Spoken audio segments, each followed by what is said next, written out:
Hello everyone, देखिए example 5.5 है। दो चित्र दिए गए हैं ए बी। इसको देखते हुए हम लोग को बताना है कि प्रत्येक गेंद द्वारा दीवार पर लगाए जाने वाले बल की दिशा क्या होगी तथा दोनों गेंदों पर दीवार द्वारा लगाए गए आवेग का अनुपात क्या होगा। तो पहले कंडीशन में देखिए, जो गेंद है यू वेग से आ रही है, सीधे स्ट्रेट आ रही है, दीवार से टकराई, फिर वापस कहाँ चली गई, यू वेग से वापस चली गई। बल की दिशा क्या होगी, अगर दीवार को लें तो दीवार की क्या है 90 डिग्री पे है, दीवार के अभिलंबवत बल लग रहा है। ठीक है, आवेग निकालेंगे। सबसे पहले माना प्रत्येक गेंद का द्रव्यमान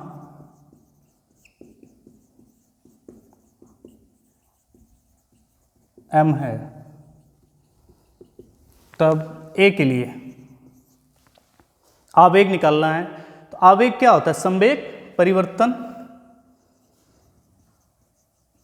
आवेग क्या होता है, संवेग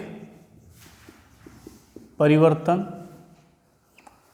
x अक्ष और y अक्ष का क्या निकाल लेंगे हम लोग, संवेग। ठीक है, तो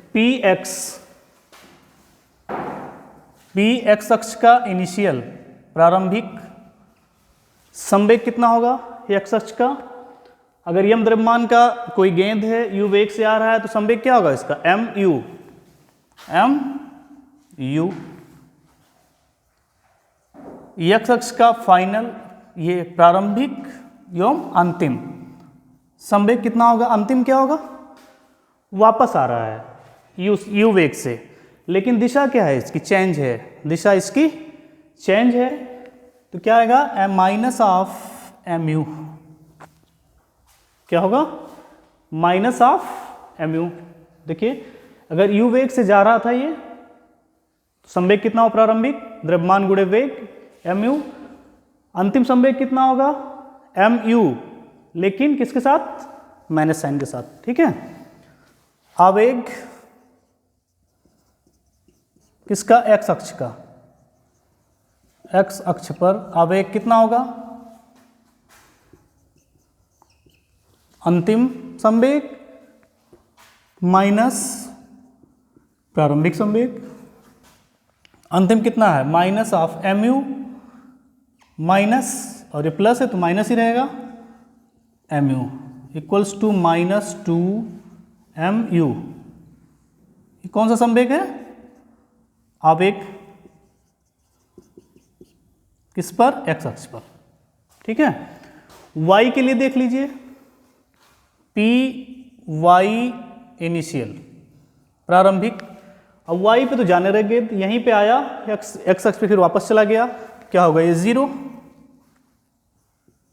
py फाइनल, ये भी क्या होगा 0।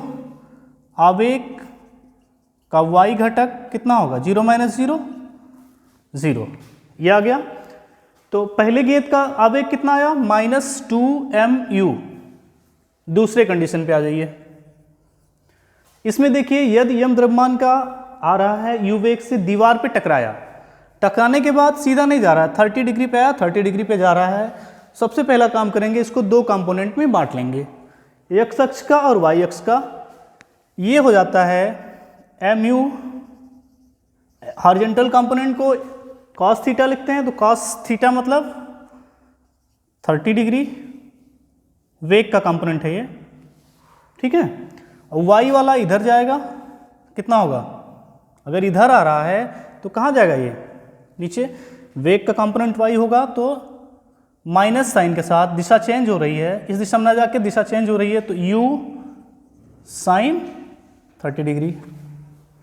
यहाँ देखिए आ रहा था इस डायरेक्शन में, दिशा क्या हो गई इसकी, चेंज हो गई, दिशा चेंज हो रही है, तो वेग की दिशा चेंज होगी, इसी की होगी, ये आ रहा है, इसका भी कंपोनेंट बनेगा, तो क्या दिशा चेंज, -u cos 30, और ये -u sin 30। ठीक है, फिर से वही काम करेंगे, px का प्रारंभिक संवेग x अक्ष पे, इनिशियल मतलब प्रारंभिक, तो x अक्ष पे ये आ रहा है, कितना आएगा u cos थीटा चाल है उसकी, वेग है, द्रव्यमान से गुणा करेंगे, mu cos 30 px फाइनल कितना हो जाएगा माइनस u cos 30 द्रव्यमान से गुणा होगा, ठीक है, पी वाई इनिशियल कितना है माइनस यू साइन थीटा का मान दिया गया 30 डिग्री, पी वाई फाइनल अंतिम कितना है minus U sine 30, minus M U sine 30 degree, ठीक है। अब देखिए आवेग का यक्ष घटक निकाल लीजिए, आवेग का यक्ष अक्ष के घटक जो है कितना होगा अंतिम माइनस प्रारंभिक, तो minus M U cos 30 minus M U cos 30 हो जाएगा, कितना आएगा ये दो बार है तो माइनस 2 एम यू cos 30 हो जाएगा। आवेग का y घटक कितना होगा y का अंतिम माइनस y का प्रारंभिक, तो अंतिम कितना है एम यू साइन 30 माइनस एक माइनस और है तो माइनस माइनस क्या हो जाएगा प्लस एम यू साइन 30, दोनों क्या हो जाएंगे कट जाएंगे इक्वल्स टू 0। तो पहले का जो आया वो कितना आया था माइनस 2 एम यू पहली गेंद का, दूसरी गेंद का कितना आया माइनस 2 एम यू cos 30, ठीक है। आवेग का अनुपात, आवेगों का अनुपात बराबर पहले कितना आया माइनस 2 एम यू अपान minus 2 M U cos 30, minus 2 M U cut जाएगा, कितना बचा 1 अपान cos 30, cos 30 का मान होता है अंडर रूट 3 अपान 2, तो ये हो जाएगा 1 अपान अंडर रूट 3 अपान 2, 2 कहाँ चला जाएगा ऊपर 2 बाई रूट 3, 2 रखिएगा, रूट 3 का होता है 1.732, ये भाग कर लेंगे, जो आंसर आएगा वही क्या होगा आवेगों का अनुपात होगा। इसको कर लीजिएगा एक बार सब लोग।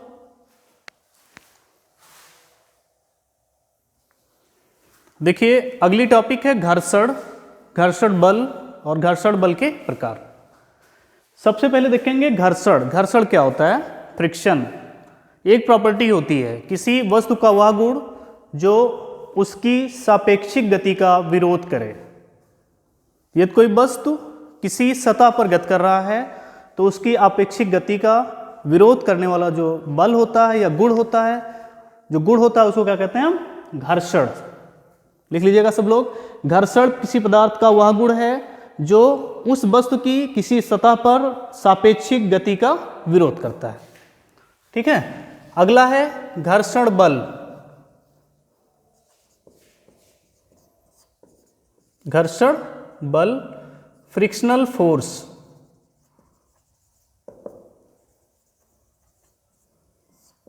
फ्रिक्शनल फोर्स वह बल जो दो सतहों के बीच सापेक्षिक गति का विरोध करता है, उसे हम घर्षण बल कहते हैं। जैसे मान लें एक एग्जांपल ले रहे हैं, कोई सरफेस है, मेज है, मेज पर कोई पिंड रखा है m मान लीजिए 2 kg का, इस पर हम 10 न्यूटन का बल लगाएं, 10 न्यूटन का बल लगाएं तो न्यूटन के सेकेंड लॉ ऑफ मोशन से क्या होना चाहिए F बराबर ma से a equals to F by m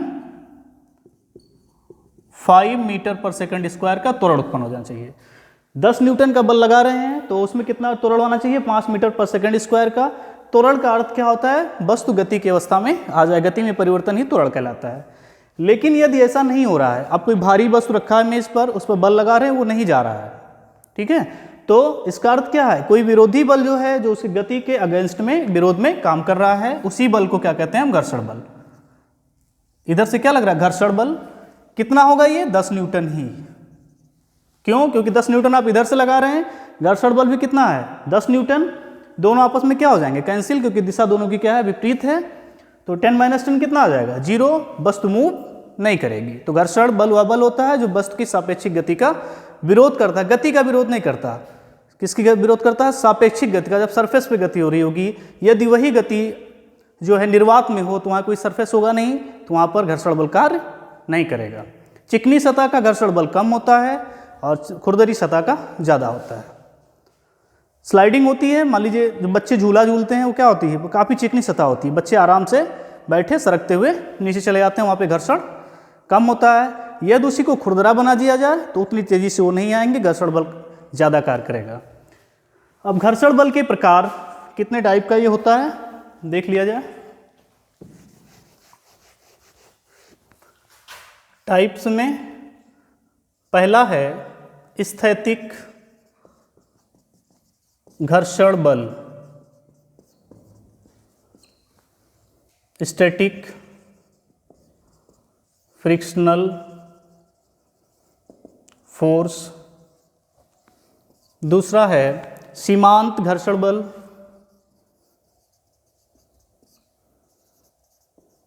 सीमांत घर्षण बल, लिमिटिंग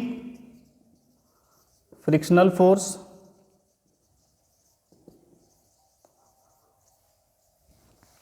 थर्ड है गतिज घर्षण बल, काइनेटिक फ्रिक्शनल फोर्स। ये 2 प्रकार का होता है। पहला है सर्पी घर्षण, स्लाइडिंग फ्रिक्शन। दूसरा होता है लोटनिक घर्षण,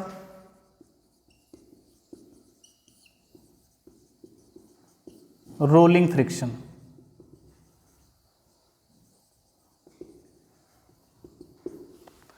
सबसे पहले देखेंगे स्थैतिक घर्षण। स्थैतिक घर्षण क्या होगा, परिभाषा क्या होगी इसकी, यदि किसी वस्तु पर बल लगाया जाए तथा बल लगाने के बाद भी वह विराम की अवस्था में रहे, गति न प्रारंभ करे, उस समय जो घर्षण लगता है उसे हम स्थैतिक घर्षण कहते हैं। जैसे मेज पर कोई भारी पिंड रखा है, इस पर हम बल लगा रहे हैं तो ये इसको मूव करना चाहिए सेकंड लॉ के हिसाब से, लेकिन मूव नहीं कर रहा है। क्यों नहीं कर रहा है, क्योंकि एक घर्षण बल कार्य कर रहा है जो गति का विरोध कर रहा है। बल लगाते जाएं लेकिन वस्तु किस में रहे, विराम की अवस्था में रहे, उस समय जो घर्षण बल कार्य करता है उसे क्या कहते हैं हम, स्थैतिक घर्षण बल कहते हैं। और इसकी दिशा सदैव आरोपित बल की दिशा के विपरीत दिशा में होती है। दूसरा है सीमांत घर्षण बल। अब इसी बल को बढ़ाते जाएं, कोई वस्तु है रखा हुआ, उसको हम धक्का दे रहे नहीं जा रहा, हल्के से पुश करे नहीं जा रहा है, थोड़ा सा बल और बढ़ाएंगे क्या होगा, धीरे एक समय ऐसा आएगा कि वो वस्तु क्या करेगी, गति करने लगेगी। ठीक है, तो जब तक वस्तु गति नहीं कर रही है, बल हम बढ़ाते जा रहे हैं, उस समय तक जो लग रहा है घर्षण बल उसे स्थैतिक घर्षण बल कहते हैं। लेकिन यदि जैसे थोड़ा सा भी बल का मान बढ़ाया जाए, वस्तु मूव करने लगे, उस वक्त जो होता है आपका घर्षण बल उसे सीमांत घर्षण बल कहा जाता है। परिभाषा क्या होगी इसकी, यदि बल का मान बढ़ाते जाते हैं तो घर्षण बल का मान बढ़ता जाता है। एक समय ऐसा आता है यदि उस समय के बाद घर्षण बल आरोपित बल का मान थोड़ा सा भी बढ़ाया जाए तो वस्तु गति करना प्रारंभ कर देगी। अर्थात जब वस्तु गति करने ही वाली हो उस समय लगने वाले घर्षण बल को सीमांत घर्षण बल कहा जाता है। जब वस्तु गति करने ही वाली हो उस समय लगने वाले घर्षण बल को क्या कहते हैं हम, सीमांत घर्षण बल कहते हैं। ठीक है, Fs मैक्सिमम क्या होता है, स्टैटिक घर्षण है, कितना अधिकतम, इसे कहते हैं सीमांत घर्षण बल। वह घर्षण बल जब वस्तु चलने ही वाली हो, गति प्रारंभ करने ही वाली हो, उसको क्या कहेंगे हम, सीमांत घर्षण बल कहेंगे। ठीक है। जैसे इसके नियम कुछ हैं। पहला नियम लिख लीजिए कि सीमांत घर्षण बल का मान आरोपित बल के मान के बराबर परंतु विपरीत दिशा में होता है। दिशा क्या होती है इसकी? विपरीत दिशा में होता है, लेकिन इसका मान जो होता है आरोपित बल के मान के बराबर होता है। यदि बल का मान थोड़ा सा और बढ़ा दिया जाए तो वस्तु क्या करेगी? गति करना प्रारंभ कर देगी। दूसरा है, यदि किसी सरफेस पे, किसी सतह पर कोई पिंड रखा है m द्रव्यमान का, तो इसका भार mg कहाँ काम करता है? नीचे। तो जितना भार इसका नीचे कार्य करेगा, न्यूटन थर्ड लॉ कहता है कि there is an equal and opposite reaction for every action. तो अगर ये mg लगा रहा भार नीचे, तो पृथ्वी भी इसके ऊपर क्या लगाएगी? उतना ही समान मान का प्रतिक्रिया बल ऊपर की तरफ लगाएगी, प्रतिक्रिया बल इधर लगाएगी। ठीक है। यहाँ से हम बल लगा रहे हैं, घर्षण बल का मान इधर से लग रहा है, सीमांत घर्षण का मान। तो दूसरा नियम कहता है कि सीमांत घर्षण बल का मान प्रतिक्रिया बल के समानुपाती होता है। सीमांत घर्षण बल का मान प्रतिक्रिया बल के समानुपाती होता है। समानुपाती को हटाते हैं तो एक कांस्टेंट आता है mu S R. Mu S R तो रहेगा, म्यू एस क्या है? स्थैतिक घर्षण गुणांक। यह है स्थैतिक घर्षण गुणांक। आर बराबर क्या मिलेगा हमको? mg। इसलिए इस फार्मूले को हम म्यू एस mg भी लिख सकते हैं। ठीक है। इसका तीसरा नियम, अब इस पर ध्यान दीजिए, इस फार्मूले पे किस किस पे डिपेंड कर रहा है? तो Fs किस पे डिपेंड कर रहा है? पिंड के द्रव्यमान पे और घर्षण गुणांक पे। g का मान क्या रहेगा? कांस्टेंट रहेगा। तीसरे में क्या लिखेंगे? सीमांत घर्षण बल का मान पिंड के द्रव्यमान पर निर्भर करता है। यह ज़्यादा भारी पिंड होगा, उसका घर्षण बल का मान ज़्यादा होगा, उसको ज़्यादा बल लगाएंगे तब मूव करेगा, छोटा होगा तो कम बल लगाने पर ही मूव कर जाएगा। ठीक है। म्यू एस घर्षण गुणांक पे। घर्षण गुणांक क्या होता है? चिकनी सतह का कम होता है, खुरदुरे सतह का ज़्यादा होता है। ठीक है। तो डिपेंड करता है वस्तु के द्रव्यमान पे तथा सतह की बनावट पे। सतह की बनावट पे। क्लियर हुआ? जैसे साइकिल को तेज, कभी कभी क्या होता है, साइकिल के छर्रों के अंदर तेल डाला जाता है। क्यों डाला जाता है? क्योंकि छर्रों के अंदर जंग लग जाता है तो उसमें खुरदरापन आ जाता है, तो साइकिल हमारी धीरे चलती है। यदि उसको लुब्रिकेट कर दिया जाए, तेल डाल दिया जाए, तो चिकनी सतह हो जाती है। चिकनी सतह का घर्षण बल का मान क्या हो जाता है? कम हो जाता है, तो साइकिल आसानी से चलती है। तो ये हो गया स्थैतिक घर्षण। अब आइए सीमांत घर्षण, स्थैतिक घर्षण। अब आइए गतिज घर्षण पे।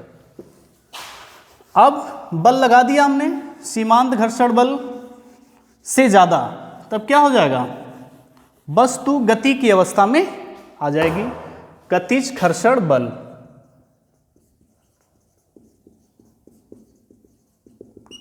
ये घर्षण बल कब काम करेगा? जब वस्तु गति की अवस्था में हो, उस समय उसकी गति का विरोध करने वाले बल को क्या कहते हैं? हम गतिज घर्षण बल कहते हैं।